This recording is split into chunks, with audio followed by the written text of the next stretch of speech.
सुप्रभात विद्यार्थीगण, आज आप पढ़ेंगे प्रतिवेदन, जिसे आपको अपनी हिंदी भाषा की कॉपी में करना है। हिंदी भाषा की कॉपी में करना है। तो आइए देखते हैं प्रतिवेदन क्या है। प्रतिवेदन क्या है? प्रतिवेदन को अंग्रेजी में रिपोर्ट या रिपोर्टिंग कहते हैं। यह एक प्रकार का लिखित विवरण होता है। इसके माध्यम से किसी घटना, समारोह या आंखों देखी किसी अन्य कार्यक्रम की रिपोर्ट प्रस्तुत की जाती है। प्रतिवेदन क्या होता है? एक लिखित विवरण होता है।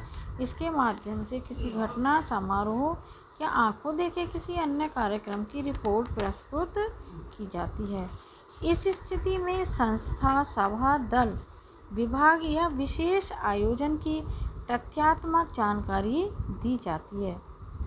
इसका उद्देश्य संबंधित व्यक्तियों को संस्था के कार्य, उसके परिणाम, जांच या प्रगति की सही तथा पूरी जानकारी देना होता है। इसका उद्देश्य क्या होता है? संबंधित व्यक्तियों को संस्था के कार्य, परिणाम, जांच, प्रगति आदि की सही तथा पूरी जानकारी देना होता है। अब देखेंगे हम प्रतिवेदन के प्रकार। प्रतिवेदन के प्रकार नीचे लिखे गए हैं। तो नंबर 1 है सभा, गोष्ठी या किसी सम्मेलन का प्रतिवेदन। सभा हो या कोई गोष्ठी हो, मीटिंग हो या कोई सम्मेलन हो तो उस पर प्रतिवेदन। नंबर 2 संस्था, चाहे विद्यालय हो, सामाजिक संस्था हो या धार्मिक संस्था हो, इनका वार्षिक और मासिक प्रतिवेदन। नंबर 3 है व्यावसायिक प्रगति या स्थिति का प्रतिवेदन। व्यावसायिक प्रगति या स्थिति का प्रतिवेदन। नंबर 4 है जांच समिति द्वारा प्रतिवेदन। जांच समिति द्वारा प्रतिवेदन। आगे देखते हैं हम प्रतिवेदन की विशेषताएं। प्रतिवेदन की विशेषताएं।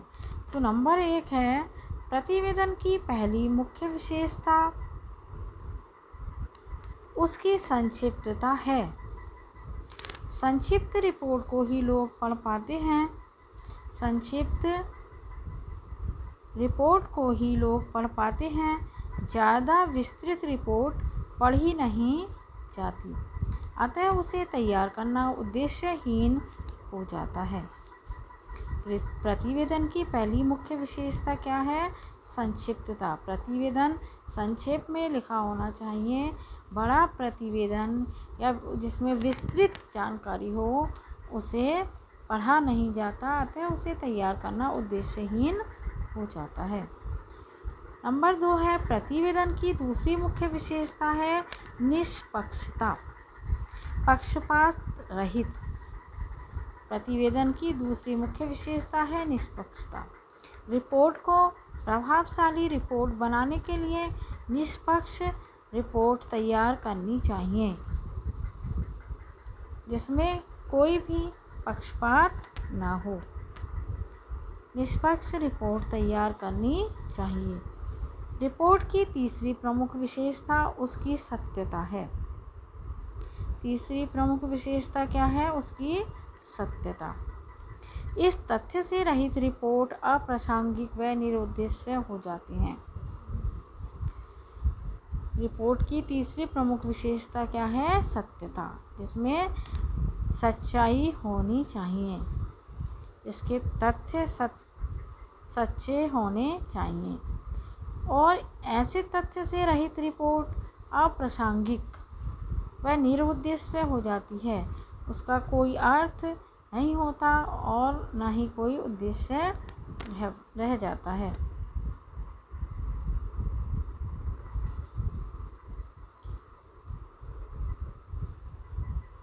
अगला है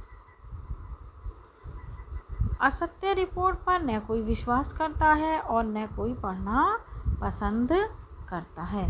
देखिए, इसकी तीसरी विशेषता थी, रिपोर्ट की तीसरी प्रमुख विशेषता उसकी सत्यता है।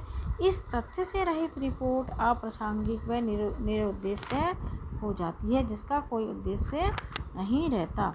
असत्य रिपोर्ट पर न कोई विश्वास करता है और न कोई पढ़ना पसंद करता है। नंबर 4 है, रिपोर्ट की अगली विशेषता उसकी पूर्णता है। रिपोर्ट की अगली विशेषता उसकी पूर्णता है।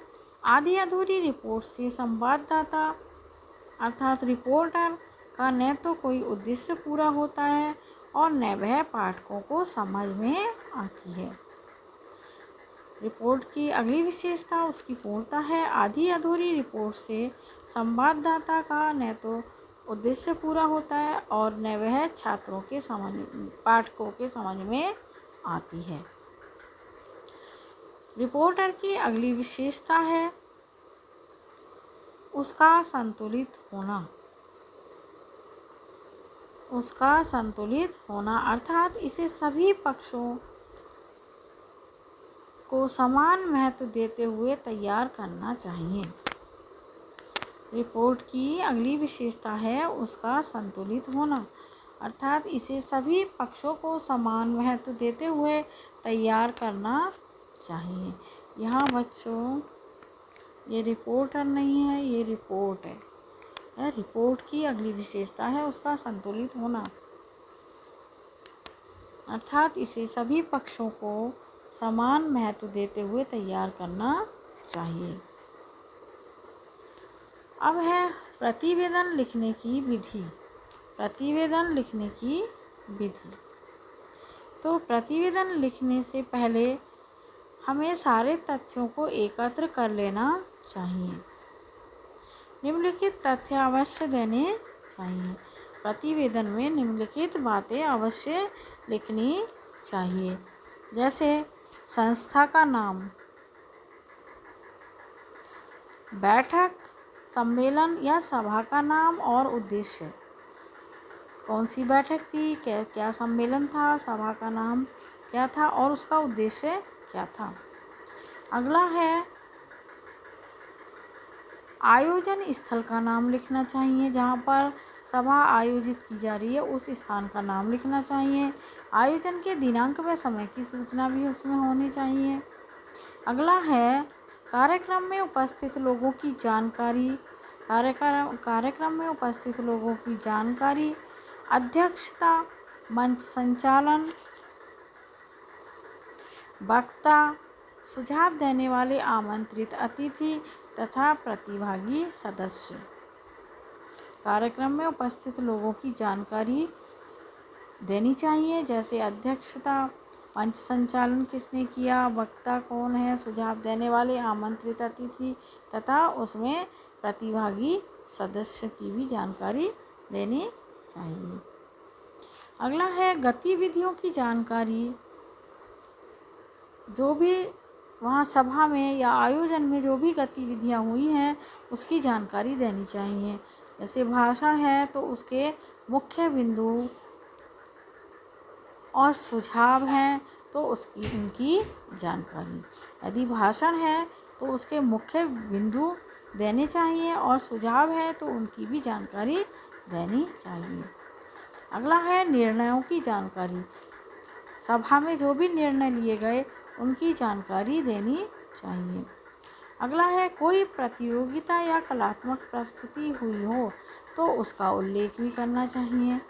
यदि सभा में कोई प्रतियोगिता हुई है या कलात्मक प्रस्तुति हुई है तो उसका उल्लेख करना चाहिए। अगला है प्रतियोगिता का अगर परिणाम आया हो तो उसकी भी जानकारी देनी चाहिए। प्रतियोगिता का परिणाम आया है तो उसकी भी जानकारी देनी चाहिए। तो ये थे छात्रों प्रतिवेदन लिखने की विधि। इतनी सामग्री प्रतिवेदन लिखने से पूर्व हमें एकत्रित कर लेनी चाहिए। धन्यवाद।